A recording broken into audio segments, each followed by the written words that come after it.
Welcome to the All My Favorite People podcast, where I talk with advocates, authors, and people just like you and me who are all part of the remnant rising for such a time as this. Hey guys, it's Brittany. Welcome to another episode of the All My Favorite People podcast. Today with me, I have a new friend, Monica Snyder. Hey Monica, how are you? Hey, Brittany. I'm great. How are you? I'm good. I'm so glad to have you on. We actually got started chit-chatting a little bit before, and I can tell you guys already this is going to be a great one. Obviously, the pro-life issue is an issue that is very near and dear to my heart. If you've been listening to the podcast for any length of time, you probably know that. I chose life with my son 20 years ago, and Monica and I were talking about how important it is to share our own stories as pro-life advocates and how that really changes the narrative for some people. So I might be sprinkling a little bit of my own story throughout our conversation today. But for right now, I want Monica to jump in and introduce yourself to the audience and tell us just a little bit about yourself. Yeah. Okay. I'm Monica. I am an atheist. I'm the executive director of Secular Pro-Life, which is an anti-abortion organization led by atheists, although I always want to emphasize you don't have to be atheist to be involved. It's secular pro-life, it's not atheist pro-life. And so the main thing that we try to do is make secular arguments against abortion. But our mission is three-part. That's the main part. But the second thing is that we try to make space for what we call non-traditional pro-lifers, mostly for non-religious pro-lifers, but it could be any non-traditional. So in my work, a traditional pro-lifer is a conservative Christian pro-lifer. So anyone who isn't that is a non-traditional pro-lifer. And we try to be sort of like an access point for people who are already against abortion. They already have hesitations or qualms or directly have rejected it. But they look at like the bigger pro-life movement and they think that it's all conservative Christian from the outside looking in. And they think, man, there's not really space for me here. And we try to say, yes, there is. Come sit with us. We'll introduce you to different groups, different people. We have our own environment. So our second thing is to make that space and welcome people in and kind of be like, cast this wide net. And then the third thing that we try to do is build what we call interfaith coalitions, but it means any faith or no faith, of people who want to help us with the first two things, who want to help broaden the pro-life movement, who want to advance secular arguments, non-religious arguments against abortion. And there are a lot of people of a lot of stripes who want to do those two things. Mm-hmm. So we have donors, volunteers, just general supporters of a varied coalition. I'm quite proud of it. Of course, yes, we have agnostics and atheists, and they are dear to my heart. But we also have Catholics, evangelicals, Buddhists, Orthodox Jews, Reformed Jews, Mormons, Wiccans. We have a volunteer survey people can fill out if they want to work with us. And one of the questions says something like, "What's your view of religion?" Because we just want to know who we're working with.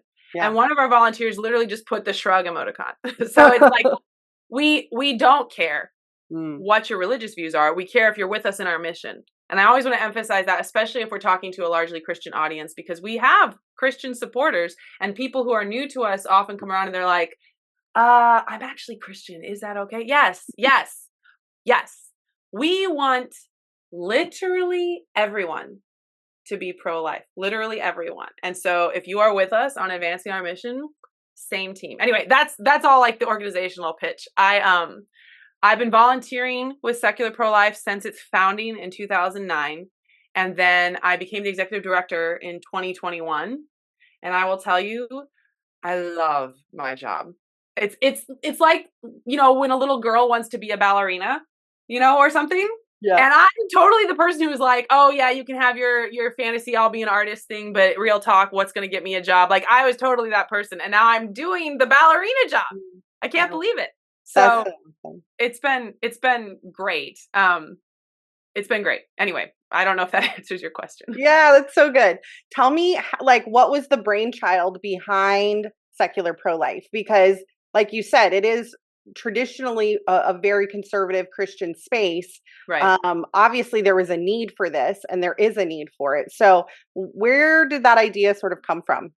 So it's actually, I love this story. So our founder, who is also our board president, Kelsey Hazard, when she was in undergrad, she, I want to say it was University of Miami. She was at a university where she felt like there wasn't really space to do pro-life work, and especially from a secular position. She helped co-found the university's pro-life group at that time, which is a good start.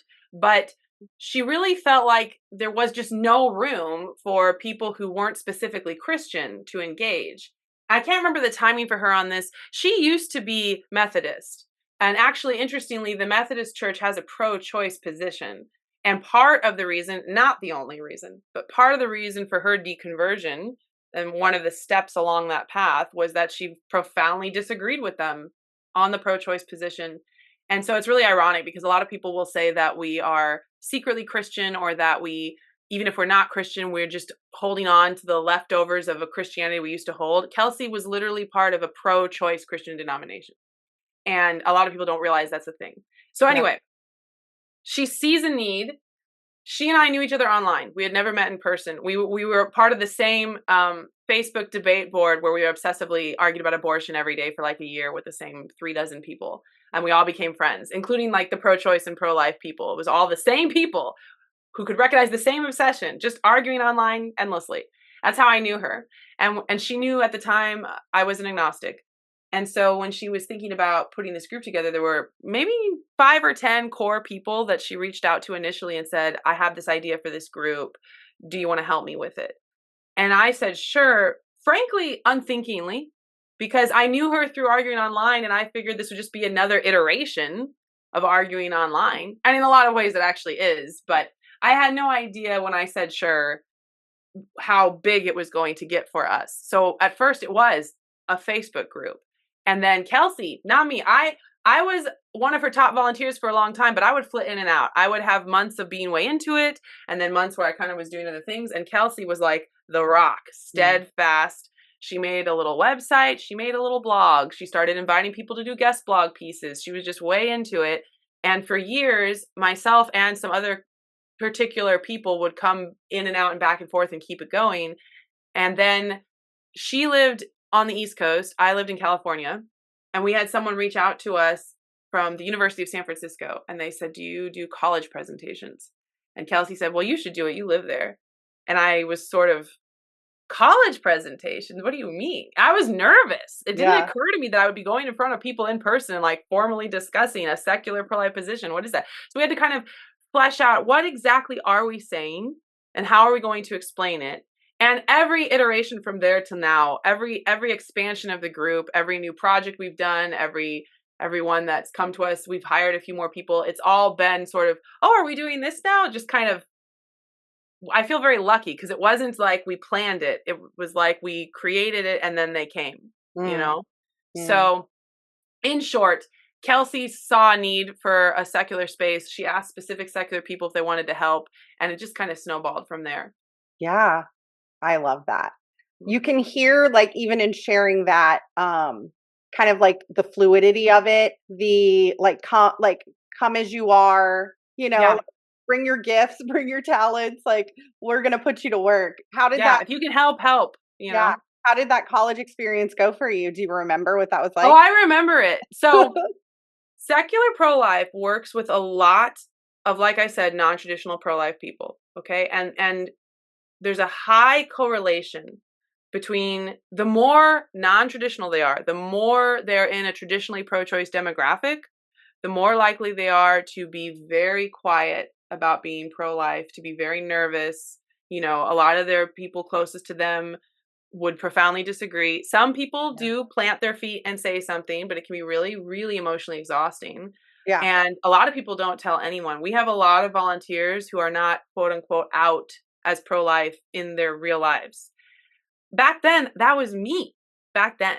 And so there's been so many ways that my path to becoming the activist I am now, it was not, you know what? I'm way into this and I have things to say. It was not like that originally. It was more like, I'm way into this, and if you want me to do it, I'll do it, because how can I say no when Kelsey's out there working so hard and she needs help?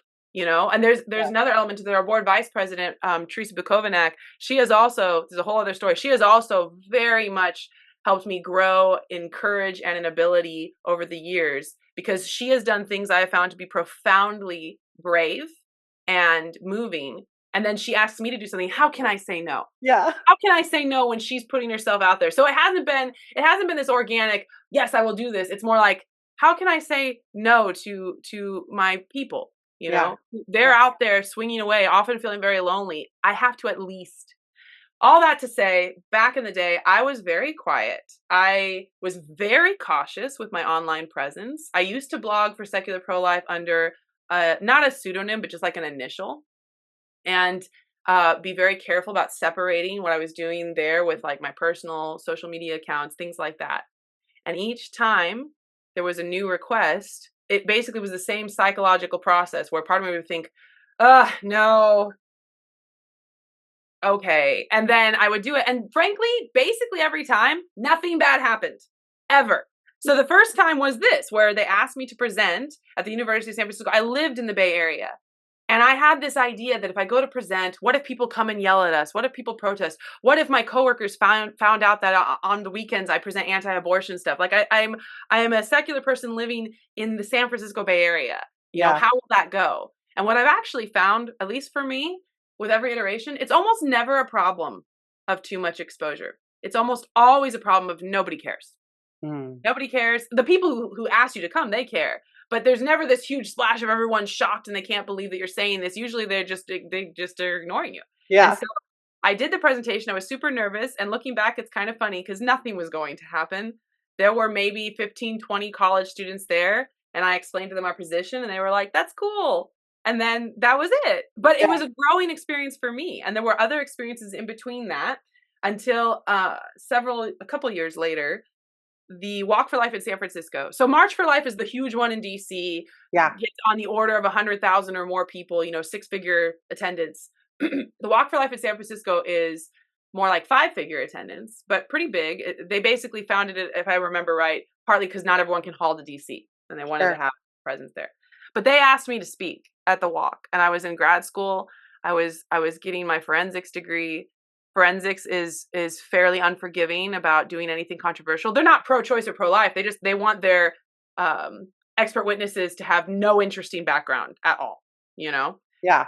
So I was really nervous, and I thought, I'm going to speak in front of, say, 50,000 people. There's no coming back from that. But I couldn't say no because it was such an amazing opportunity to let people know there are secular pro-lifers. So it was the same psychological process where part of me, I asked Kelsey, I said, hey, they want someone from our group to speak at the Walk. So you should do that. And she was like, you live there. Why would I do it?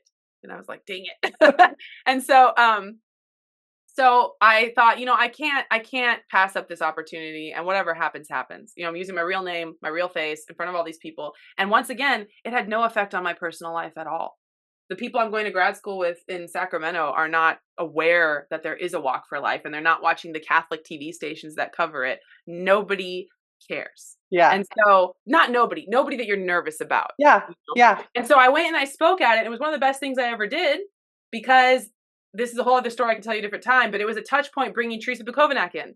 She was an atheist. She was a feminist. She still is an atheist and a feminist, animal rights activist in San Francisco, who already had been thinking about how she does think she's not okay with abortion and feeling like she didn't have space in the overall movement. And then she saw on our Facebook page that I was going to be speaking, and she lived in San Francisco. So as I'm ascending the stairs to give this speech that I'll probably remember for the rest of my life, she's down on the sidewalk. I haven't seen her in years. She comes up and she's like, hey, good luck. And I'm like, what are you doing here? And she started working with us. Now she's our board vice president. And again, another story. She's gone on to found at least two, maybe more other organizations specifically for progressive pro-lifers. Basically, we are trying to bring in secular people. She's doing the same thing, but trying to bring in progressive people. And part of that touch point was me doing that speech. So all that to say, it's been, again, a snowball effect. It's definitely been nervous, but I'll try it, nervous, but I'll try it. And now that I'm full-time formally and there's no hiding from it anymore, I'm not really nervous anymore. It's over. It's over, But it took a long time to get to that point. We have people reach out to us all the time, especially our non-traditional people who are trying to figure out how to tell their best friend, sometimes how to tell their husband, you know? And they see I do TikToks and things like that. They see me acting super confident on TikTok, saying what I have to say, and they're like, "How do you do that?" I'm like, "Oh, this was a long time in the making." And I Yeah. totally sympathize with you as you're trying to figure out how to start, you Yeah. know? It's a Yeah. whole it's a whole process. Do the people that come to you, would you say that they're more like science, fact, data, like medical driven? Is that like more the position that you all seem to take? I It's know a we, big part of it. Go okay. ahead. No, I was just going to say, I know we talked before about this obviously being a moral issue at its core, right? Yes. Yes. But I know for Christians, a lot of times we're like, the Bible says, right? That's how the Sure. sentence starts. Sure. Or, like life begins at conception or God knit you in your mother's womb, all things Sure. that I fully believe. Sure. And that's not where everyone starts. So I'm curious kind of like where people start dipping their toes in, like what's kind of like the thing that disrupts what their formerly held belief was. Such a smart question. That's the core of everything. So we publish an interview once a month on our blog of a pro-life atheist. And one of the things we ask them is, how did you get to the anti-abortion position? So it's not like a scientific study, but we have been at least kind of trying to keep an eye on it. I think there are many paths. So Sure. for some people, it is because they've always been pro-life. Some people have been pro-life their whole lives, and often those are people who used to be Christians. Oh, I suspect a lot of secular people and a lot of atheists in the United States used to be Christian, and people miss that. I can't tell you how many times people have asked me if I've ever considered looking into Christianity. I was raised Catholic, and people miss that. Yeah. So for some people, it's like it's always been that way. And then when they deconvert from Christianity for a wide variety of reasons, there's some things they leave behind. And for a lot of people, when they deconvert from Christianity, they do leave pro-life behind and they become pro-choice. But for some people, the pro-life thing to them, it was never really about the Christianity anyway, or at least not fundamentally. And so Right. it just doesn't really change for them. That's how it was for me. When I left the Catholic Church, I started to think very differently about quite a few topics, especially topics related to sexuality and gender roles and things like that. But the abortion issue never even a hesitation. I have 2 degrees related to biology, and to me it is just transparently obvious that at the bare minimum, abortion is killing human organisms. That's a fact. And in terms of philosophy and morality and ethics, all of those topics, which are crucial to the debate whether you're secular or not, I just find pro-choice attempts to draw circles around which humans are valuable people and which aren't weak, super weak, inconsistent, ad hoc, potentially very dangerous. We've seen some pro-choice philosophers go ahead and bite the bullet and say, well, if these are the criteria we are using to decide who is a valuable person versus just a non-valuable human non-person, then that would apply to newborns too. And some of them just bite the bullet and say that. Peter Singer is infamous for this, and some of his students, they wrote a paper that was published in one of the top ethics journals in the world in 2012 called After Birth Abortion, Why Should the Baby Live? And they weren't saying, yay, kill babies. That's not what they were saying. They were making a philosophical argument. They were saying, if the justifications for abortion are things like lack of developed cognitive ability or whatever, XYZ, and if newborns have the XYZ, then what's the problem? Right. Essentially. They said it might be very sad. It might be very sad to do that. It might not be something you should do casually, but it wouldn't be like killing a person if we're saying personhood requires these things. And so people were appalled. People sent them death threats. But when that happened, I was thinking they're just trying to be consistent. And I get what they're saying. In fact, in a limited way, I agree with them that this is consistent. It's just that they're the mirror image of me. My secular pro-life philosophy starts with the bedrock. For me, this is foundational. If you ask me why, because you can't kill newborn babies. My morality needs to include that at least. And almost everyone agrees with that. Almost literally everyone agrees with that, whether they're Christian or secular or whatever. And for me, you start with that premise and then you think, okay, what does consistency demand of me if this is my foundational premise? And we argue that it demands that abortion isn't acceptable either. So morality is important, and the way secular people come to this position, for some of them it is the biology. Some of them, they literally took a biology class in college and they thought, wait a second, because they believed clump of cells very Yeah. literally. We Mhm. actually have a blog post that's just screen caps of people saying they were pro-choice until they realized it wasn't literally a clump of cells. They learned more about fetal development, and then they felt lied to, and then that was the beginning of their change. For a lot Mm. of people it is that. Wow. But for a lot of people it's also personal life experiences, experiences with pregnancy, experiences with abortion, experiences with pregnancy loss. Some of them, it's thinking about pro-choice arguments they find very off-putting. So especially pro-choice arguments about quality of life. So there's sort of Yeah. two broad categories.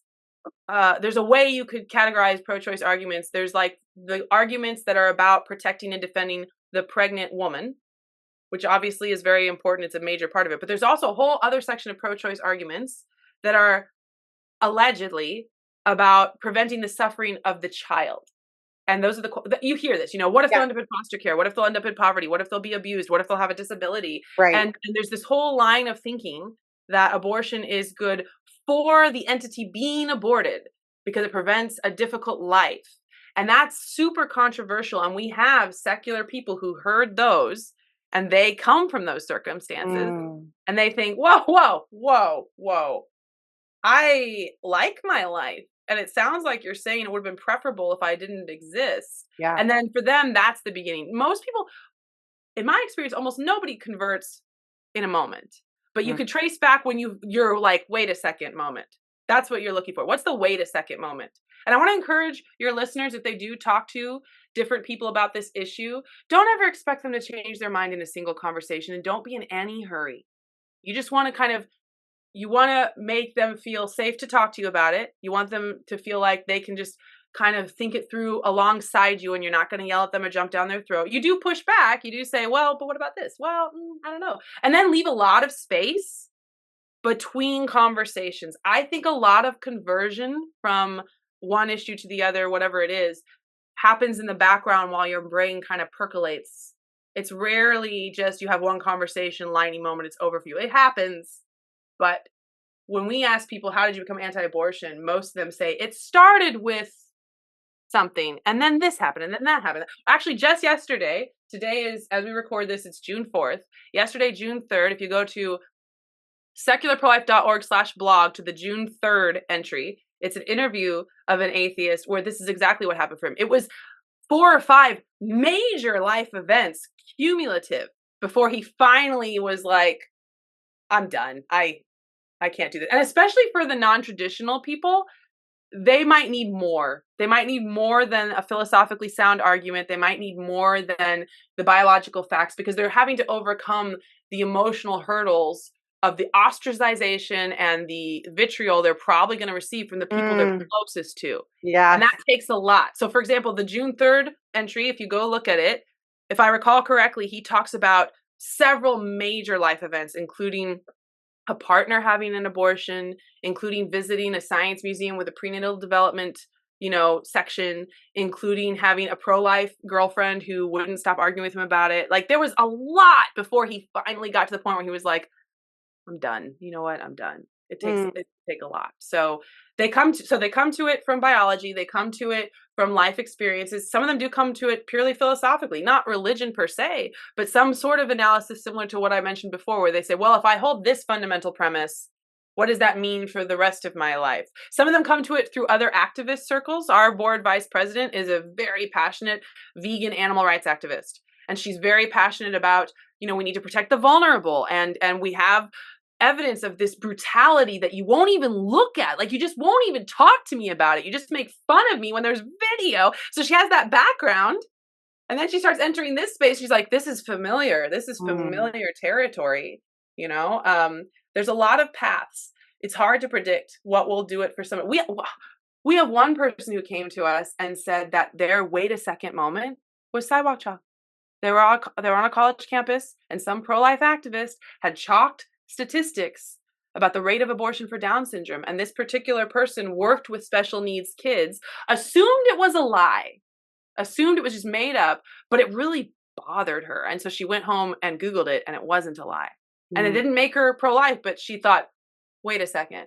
And then what else am I misunderstanding. And Yeah. that was her beginning moment of starting to look into it more. So it could be anything. I'm a big believer in just kind of keep throwing things out there. Don't worry too much if you can measure which thing works or not. I mean, you want to be strategic, but ironically, as an atheist, I would say have faith. It doesn't have to be faith in God, but faith that you are speaking truth, you are planting your feet, you are putting good out into the world because you are trying to help people at least understand complexity, and at least you're trying to get people to see the value of human beings, Mhm. all human beings. Mhm. And if it doesn't feel like it's working in any given moment, you know what? That's not your business. Yeah. Just, just keep talking about it. Yeah. Refuse to stop talking about it, you know? Yes. Oh my gosh, I love this. Okay, you gave me goosebumps with some of those stories. It was so good. For me, it was a life experience. It was finding myself in an unplanned pregnancy at 20 years old. And, I've shared this a little bit and it's not my finest moment, but I definitely contemplated abortion because I was really scared, right? Yeah, And morally, because I had grown up in church, like I knew like I could never do that. I could never in a million years do that. Um, but the fear, still played a role in that and sort of allowed me to even contemplate it even momentarily, you yep, know? yeah, Um, and what I hear from you in that, what you just shared too, which I think is an important thing to point out is, fear is can keep us stuck, right? And yeah, like like you said, the fear of what are people going to think if I take this position? Maybe you've grown up in a family where like abortion is just that's the norm and not yeah, necessarily pro-life. And so it's yeah, almost like unlearning and deciding for yourself, like, what do I believe as a person? Like, where's my moral compass really?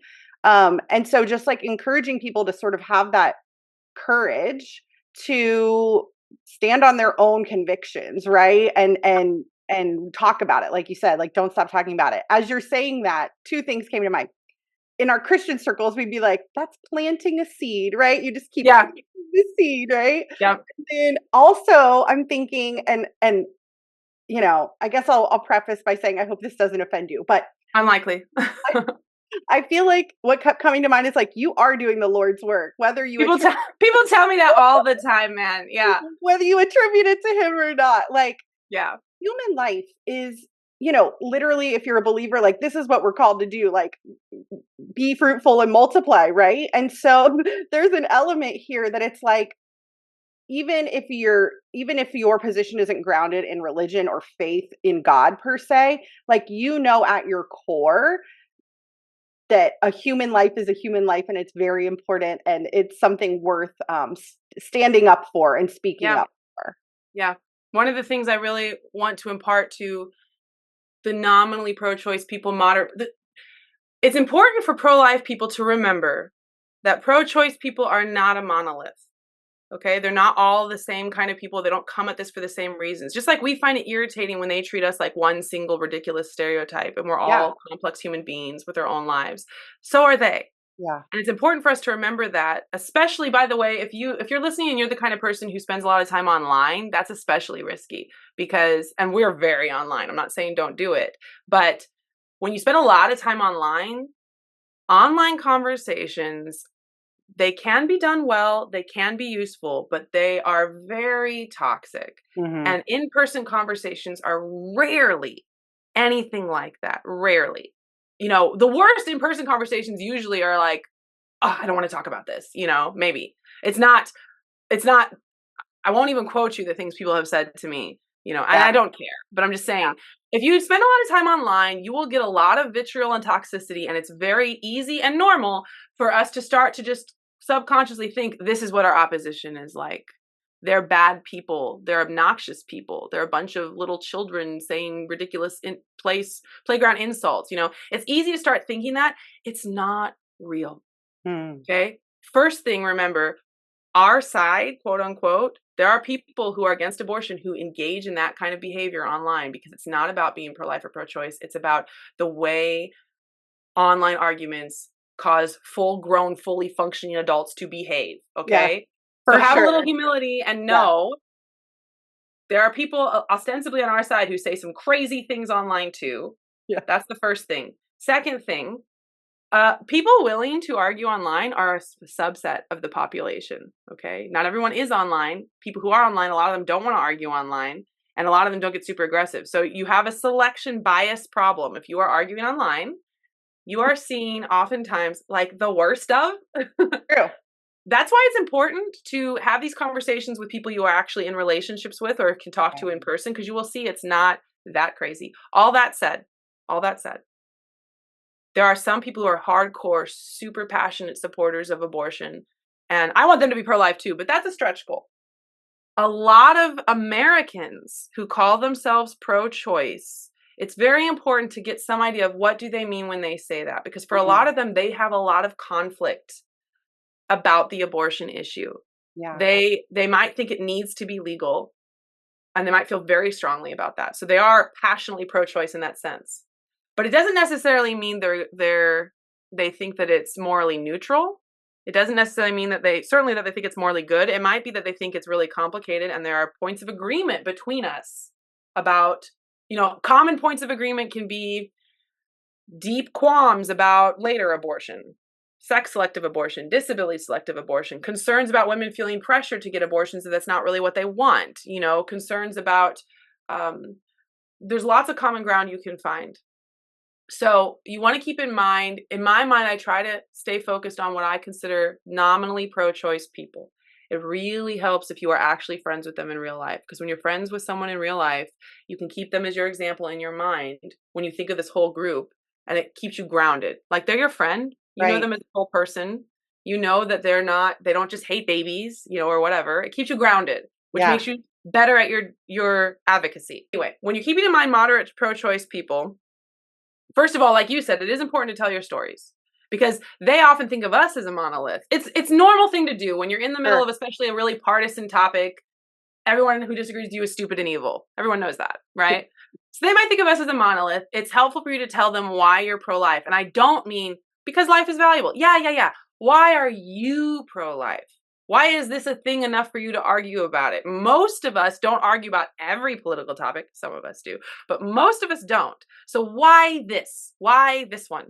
And like your story, where you went through this frightening situation, I think it's good that you emphasize that you thought about it. That's realistic, and that speaks to people's experiences. When we make abortion not just accessible, but we try to act like there's no problem with it, it's destigmatized, it's an easy thing to do. Who wouldn't, at least if they're scared, in the moment you're scared, at least cross your mind? Because maybe you said for you morally it wasn't a possibility, but legally it was.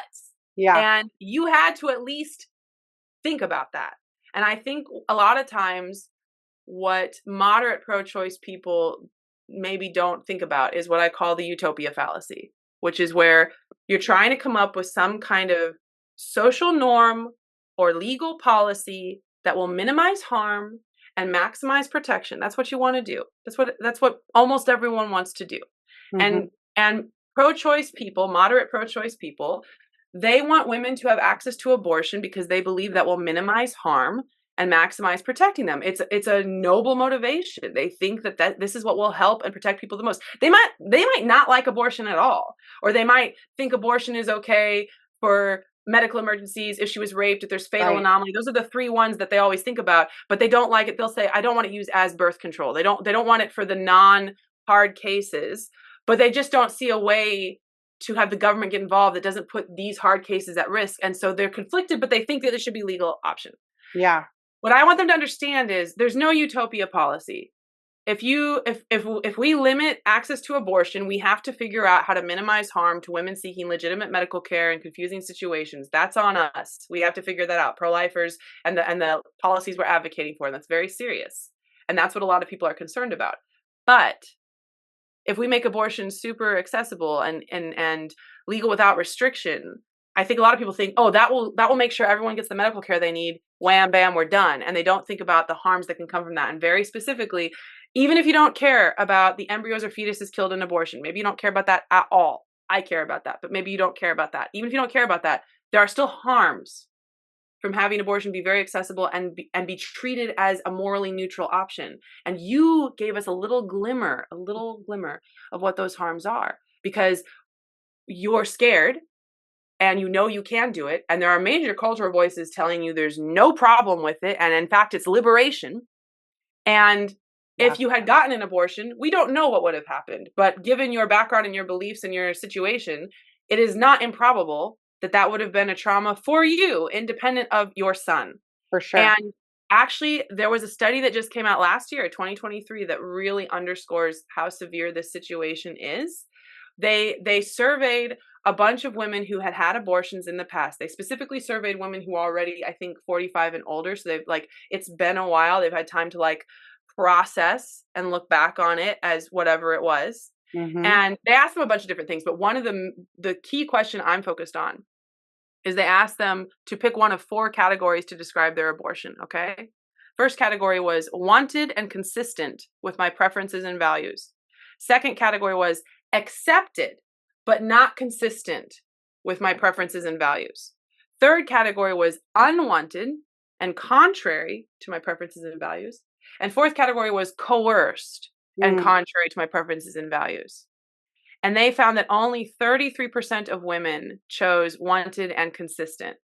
So 2/3 of women, it either was inconsistent with their values, and specifically 24% said it was unwanted or coerced. Now we know that there's roughly speaking, like 1 million abortions in the United States a year. A lot Mm. of moderates don't know that. They don't have any idea the magnitude of the problem.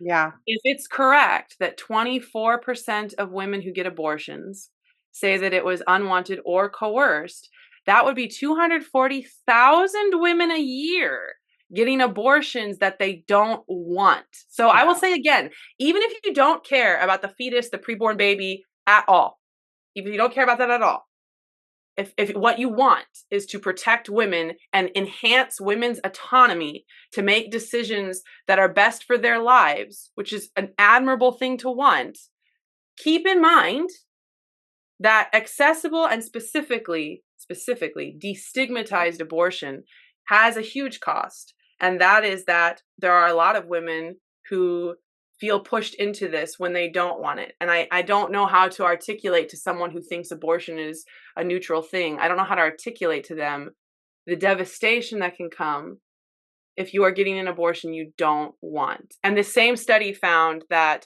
the women who said the abortion was wanted and consistent with their values, they attributed like positive mental health outcomes to getting this abortion. One of the things I like about this study is it wasn't trying to claim that everybody regrets abortion and that everybody is devastated by it. They're not. Not everybody is. That's not realistic. You know, it acknowledged that quite a lot of women, it's what they wanted and they're not devastated by it. That's realistic. But it also found that all the other women, the women who said they accepted it, but it wasn't really consistent for them, the women who said it was unwanted, and the women who said it was coerced, and of course, in increasing order, had more and more negative mental health outcomes compared to positive. No shock. No shock there. Hmm. I want people to understand there's no utopia policy here. We will not come up with a policy where nothing bad happens to anybody. We have to grapple with this together, and we have to consider multiple factors as we decide as a society how to treat abortion. It is not enough. Frankly, it is intellectually lazy to just say, whatever, make it legal at any time for any reason, Yeah. and and that we don't have to worry about it and everyone can just decide for themselves. Yeah, it's like abdicating responsibility of that to like the government, really, to say you guys just decide for everyone. Yeah, or just it's abdicating responsibility when there's plenty of evidence to show that. Here's the problem. If you try to treat abortion as taking out, a tooth, what do they compare it to? Removing a tumor, something like Yeah. that. You're being dishonest, Yes. okay? You don't have to think abortion is murder. You don't have to think abortion is the destruction of a beautiful little baby. That's fine. I'm not saying you have to think that. But to try to pretend that on some sort of objective level, abortion is no different than any other medical care, is that a joke, man? All you got to do is talk to almost anyone who's gone through pregnancy and childbearing, even if Hmm. they're super pro abortion. Rarely will they say, "Oh, this is a throwaway nothing thing." It's a serious thing. And if we are trying to decide how to treat this, it's hard to even think of an analogy. you think that everyone will just freely decide whatever is best for them, but really when you destigmatize abortion, you dramatically increase pressure for women to get abortions. Because pregnancy, and especially having a baby, pregnancy in terms of resources, having a baby is the big thing, but they both take resources. They take Right. resources. They take your energy, they take your time, they take your money, they take your sleep, right? And I say this as someone who has 4 kids and they're the best things in my life, but Yeah. be serious. You Yeah. know, tons of resource consumption. And ideally, the woman who is going through this Herculean effort has her people with her to support her as she does that. That's how it should be. Yeah. But that means you have to ask resources of your people, of your community, of your village, of your society. And so if we claim that abortion is just this neutral thing, everyone do whatever works for you, you do you, it doesn't really play out that way, because then when a woman gets pregnant in any difficult circumstance, and sometimes in non-difficult circumstances, where she's like, hey, this is my situation, I'm going to need help. Now she has to justify it. Now she has to say why she should be able to demand these resources and this help from her people when she could just take care of it, Mm. when she could just do the responsible thing and not put this on everyone else. We see this too. If you ever read the Abortion Storytelling Project, Shout Your Abortion, Yeah. brace yourself before you Yeah. do. And Yeah. to be clear, there are tons of stories on that website from women who are like, this was the best thing. I'm glad that I did it. I'm not pretending there aren't. But it is just shocking how many of the stories on that website. I admire the project because they're honest. They post everybody's stories. They're just trying to normalize all experiences of abortion, good, bad, whatever. They're just trying to normalize being able to talk about it. So Hmm. they post everyone's stories. And it's shocking how many stories there are on that website of women who are clearly very upset about their abortions and the common themes. And one of the common themes is when they first found out they were pregnant, they weren't necessarily sure how they felt about it. It wasn't always immediate devastation. Sometimes it was kind of, huh, Yeah. okay.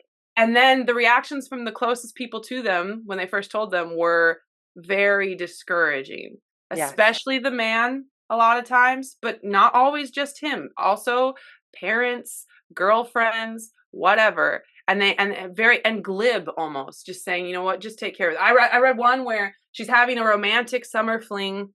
You know, she likes him, but not as like a husband. It's just like this romantic summer fling when she was young, and she gets pregnant. And her girlfriends told her not even to tell him because it wasn't fair to him to ruin his life when they were just having a fling. And they told her to just get an abortion, which she Mm. did. And she struggled with that. This is a small example of what I'm talking about. Would you call that coercion? No, I probably wouldn't call that coercion. Coercion is a higher level, but there's a pressure there when society treats this as like, just do this, just do this. Yeah. Then you have to justify why you wouldn't just do this. And as we all, anybody who has had children knows, it takes a lot and you need your people. I mean, you can do it by yourself, but you shouldn't have to. Yeah. And if your people, and this is also why in the non-traditional demographics, it's also hard because they're way more likely, if they are in a difficult situation, they're way more likely to be in social circles who will say, well, just take care of it. You know, or there's a softer version. It doesn't have to be pressuring you to do it. It could be whatever you want to do. Whatever you want to do, I will support you. And a lot of people think that's the kindest thing to say. And some people do want to hear that. But some people, they're looking for something like this is a They're serious, looking. Yeah. you're about Like, to oh, climb a mountain. yeah, I they're don't want you looking to be for like, yeah, if someone you to want, say, if you want, I want you to be like, yes, yeah, you can do we it. can do this. Yes, We will do this totally. together. And I'm going to Yes, stand by you while you do this, you totally. know? Um, anyway, so I don't remember what you asked me once again. All good. That was so good. I think we could like do a little shift here to Amendment 4 that's happening in Florida, because Sure. one of the things that you brought up is this like unregulated kind of like social norm now of Right. just abortion on demand. It used to be what was it? Rare and safe. Tell me the Safe, legal, line. and rare. Yeah, yeah, yeah. Yeah. And now it's abortion on demand and shout your abortion, right? So Right. we've definitely moved the needle in the last 30, 40 years here in the Oh, United yeah. States for sure.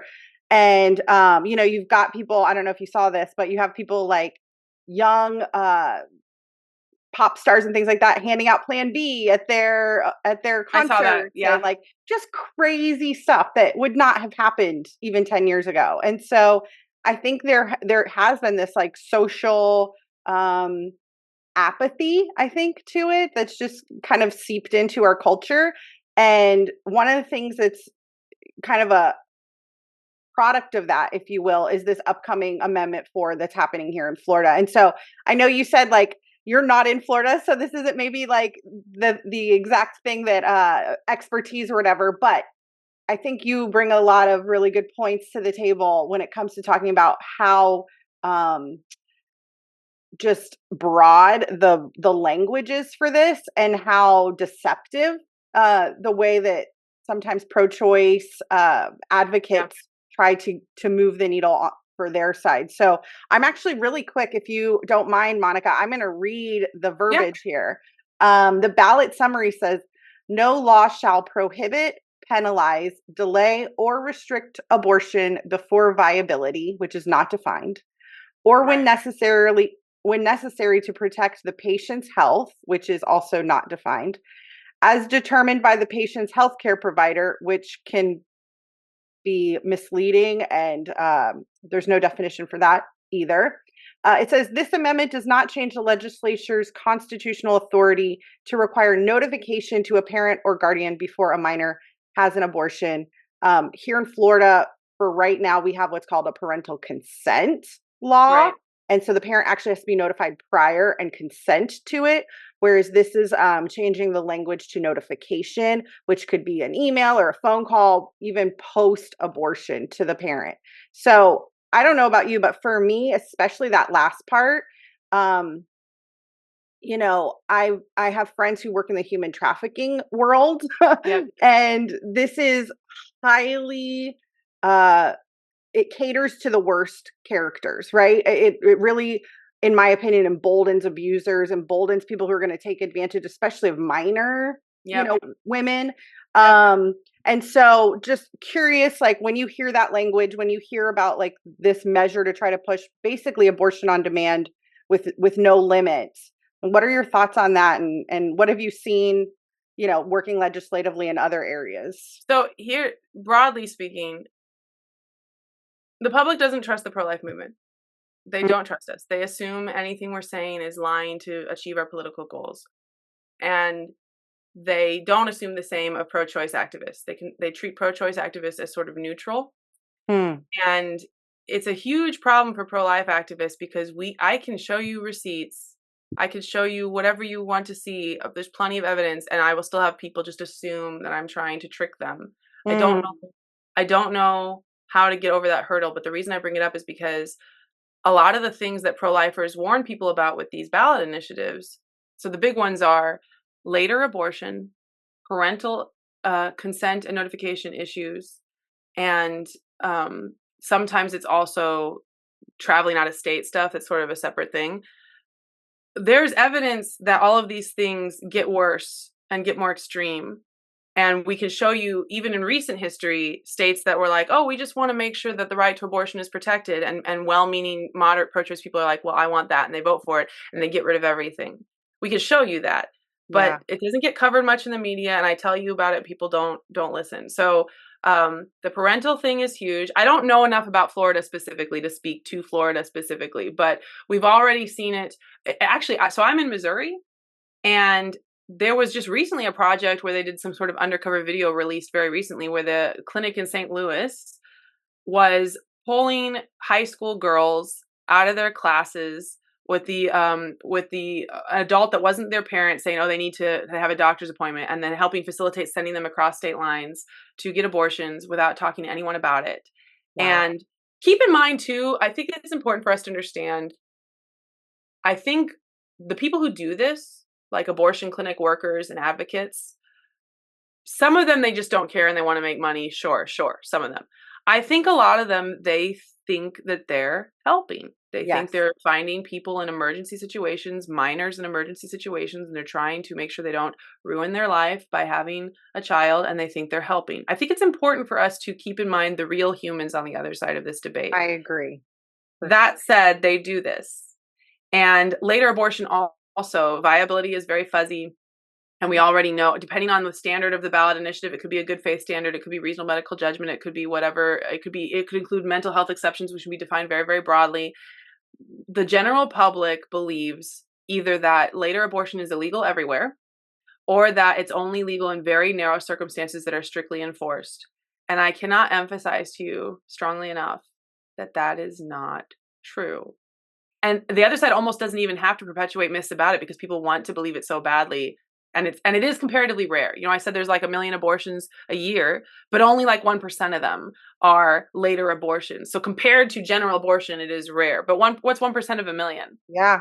Yes. Rare is a comparative statement. Rare compared to first trimester abortion, yes. Rare compared to gun homicides, no. Right.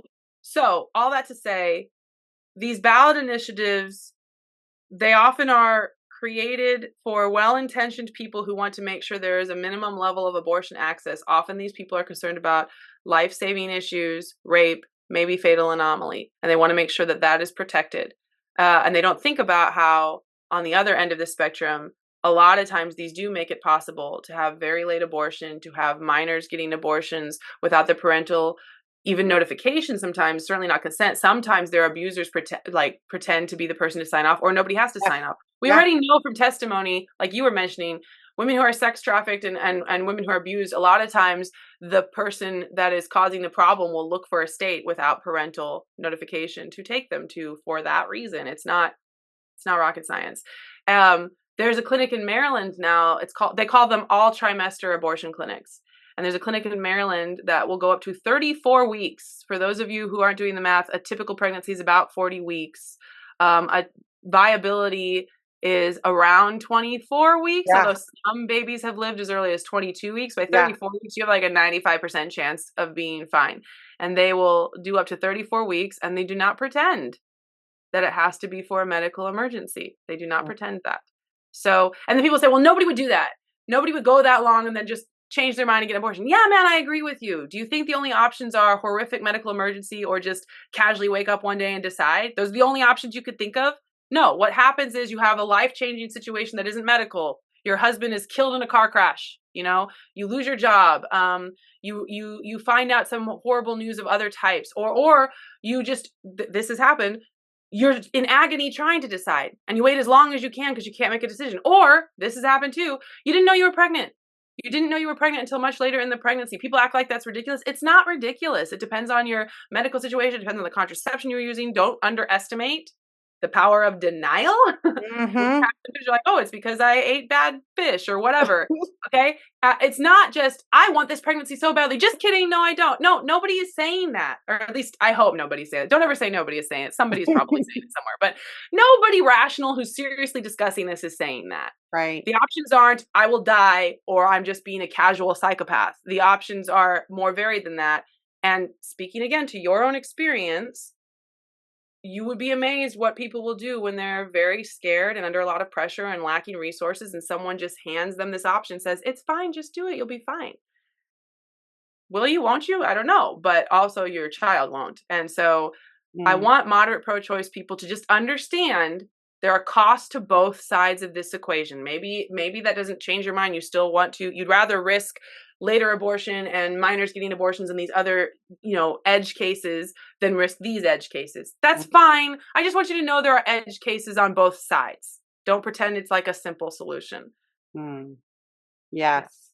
Thank you for that. That's really clarifying. I think, I've had conversations in my own life with friends who would consider themselves conservative or Christian, but the pro-choice, pro-life issue is still um, a real challenge for them. And for me, like obviously I'm pro-life all the way. And so it's hard for me to understand how you can call yourself a conservative Christian and not hold that same value. But I think you spoke really beautifully to that, because really at the end of the day, like fear, societal pressure, not understanding fully like what you're agreeing with when you say you're pro-choice. I think those are like the human nuance to, Yeah. having that position. And so thank you for sharing that, because I do think there's probably someone listening to this today who would say, I grew up in church my whole life, but I want to, like you said, I want to protect these women that are in these horrific situations. Like they shouldn't have to carry their child full term, or they shouldn't have to, Yeah. they really are protecting those exceptions. And I think you did a really beautiful job of explaining, like, there's for me, I would say abortion in general leaves a wake of It's destruction in corrosive. its path, Yep. and not only, like you said, obviously for the child, but for the woman, for the partner, for the family, like you don't know. And so it is really, I think, easy for a pro-choice person to be like, look at our position where we say, just have the baby, like you can do it, like people will Yeah. support you and this and that. I know for my own life, that's the truth. Like people did come around me and support me. People did cheer me on. And like I had someone even reach out literally like last year. He knew me when I was single mom. I had a 2-year old. I was hustling just to like have the apartment and make ends Yeah. meet. And he reached out to me literally like 19 years later and he was like, that I was so impressed by you. I was so like and he's gay, he's conservative, he maybe doesn't fit, your typical like Christian pro-life That's what I like to person. see, man. That's what I like to And he see. was like, you like what an inspiration for you to just pick yourself up by your bootstraps. And I would say for sure like God carried me through that, right? Like I know that those were little, people coming alongside of me, and all of that was in my mind God protecting me and providing for me. And so, but to hear somebody who maybe I would never think they hold the same values as me, but they reach out and say that, that was something that showed them it can be done. You don't Yes. have to sacrifice your child to have the life that And I you want to make one other point that I think is super crucial, because a lot of people, like I said, they support this because they're trying to protect women. And there's this myth, it is a myth, that if women can't get abortions, there'll be this like surplus of unwanted, unloved, abused children. There's a bunch of reasons it's a myth, but the big thing I want to hone in on is there's a very famous study called the Turnaway study, where they examined women who went to abortion clinics, and some of the women went to abortion clinics and got abortions. Other women went to the abortion clinics and the clinics turned them away, hence the name of the study, because they were just past the gestational limit for that clinic. So it could be 12 weeks, it could be 20 weeks, it was variable. So they have these two groups of women. They all went to the abortion clinic. Some got abortions, some were turned away, and they compared them. Okay. The study is famous because it purports to show that basically nobody who got an abortion regretted it and everyone was fine. And there are reasons that people are suspicious of that stat, and I'm not going to get into that here. The study I referenced earlier, talking about the number of women who said unwanted or coerced, it goes into great detail about this conversation. It's quite interesting. Remind me, I'll send it to you later. You could post it yeah, to people. love that. But so the Turnaway study is famous for finding that women didn't regret abortions at all, and for finding that women who couldn't get abortions struggled more financially, at least in the short term. But what nobody talks about from the study, and I was shocked when I read it and found this, is that they also examined the emotions of the women who had physically gone to clinics to get abortions and were turned away. And I want to emphasize that they weren't just Googling it. You thought briefly about it, and no, that's not them. They went to get one that day, Mm. right? And they couldn't. And it found essentially that basically everybody who birthed their child and raised their child themselves said they no longer wish they'd aborted. 98%. Okay. And really important to what you were just saying about how people will come around you. This is important for everybody listening. If you have people in your life that might need you, your voice matters, your help matters. This is a communal effort. The women who had stronger social support were way more likely to say they were glad they didn't get an abortion. That's not shocking. And the women that were most likely to say they still wished they'd aborted, even 5 years later, the women most likely to do that were the ones that placed their babies for adoption. And Mm. I think that that's instructive to the pro-life movement. Sometimes adoption is the best option. I'm not saying it never is. It can be a very sacrificial and beautiful thing where everybody in difficult situations are trying to help each other. But I Yeah. think most of the time, women in difficult situations, what they need is for us to help them parent their babies. That's what they need. And if you do no other pro-life work, even if you never talk to anyone about it on like a political level, or you don't vote one way or the other, you don't whatever, be there for people and let them know you are someone who will be there for them. Nobody on either side of this debate wants someone to get an abortion who doesn't want to get an abortion. Pro-choice people want autonomy. They don't want people pressured into something. Pro-life people want you to protect your child. That, like, we all don't want that. And one of the ways you can prevent that, pro-life work, even if you are pro-choice, pro-life work, is let people know you will be there for them. And you can help them do this, and they can do this, you Yeah, know? absolutely. Oh, Monica, this was so great. Thank you so much for coming on today and sharing all of your knowledge and expertise and stories and just everything. I really appreciate it. Can you tell everyone where to follow Secular Pro Life, how to find you guys, how to support your mission if this is something Yes. that resonates with them? Okay, so website is secularprolife.org. We are also on all the major social media, TikTok, Twitter now X, Facebook, Instagram, even Reddit. We have a very dedicated volunteer who posts our content there as well. Great. What I would love, if you are interested, is if you go to secularprolife.org/contact and sign up for our newsletter. We send it out every Friday. We have content coming out our ears. We send it out every Friday and just kind of summarize, like, here are the blog posts and tweets and TikToks. But we also use it to communicate with people about major projects, if we're looking for responses to surveys, if we're having an event, any of those things. It's a really good way to keep in touch. And if you just loved this episode so much that you want to hand me cash, you go to secularprolife.org/donate, and it talks about different ways that you can do that. Also, if you can't do that, one of the things that helps us so much is just tell people we exist, because you never know who in your circle is closeted and lonely because they're not Christian conservative and they're not whatever. And we want them. We want them. Yeah. So. Yeah, this is so good. And as you're saying that, I'm like, I don't think I said this expressly, but really my goal here today, guys, was like, we're all on the same team, and let's be bridge builders, right? Like, just Yes. because somebody doesn't agree with everything that you believe, like, we're protecting human life here. This is, like I said earlier, this is the Lord's work, whether you call it or not. And so, like, it doesn't matter to me how you feel about X, Y, and Z other issue, whether you call Jesus your Lord and Savior or you don't. If you are about protecting human life, like, that is a amazing foundation that we can all stand on and link arms together and protect this next generation. I mean, flat out, and women. So thank you, Monica, so much for sharing that. One last thing before we go. I started an Instagram called no to for Florida. So it's no to the number 4 and then the whole spelled out Florida on Instagram. I'm sharing pro-life content and just kind of the facts about Amendment 4 from a non-religious, non-political standpoint. So if you have people, I'm really trying to hit those like UCF kids, like the college kids, like, let's talk to them in their language, you guys. Let's share that, and let's continue to just kind of amplify this movement in a way that honors everyone's point of view. And so anyway, that's it. Thanks, Right. Monica. Thank you for having me. Of course. You guys have a great one. We'll see you next time. Bye. I will make your name famous from now on, so people will praise you forever and ever. Psalm 45:17.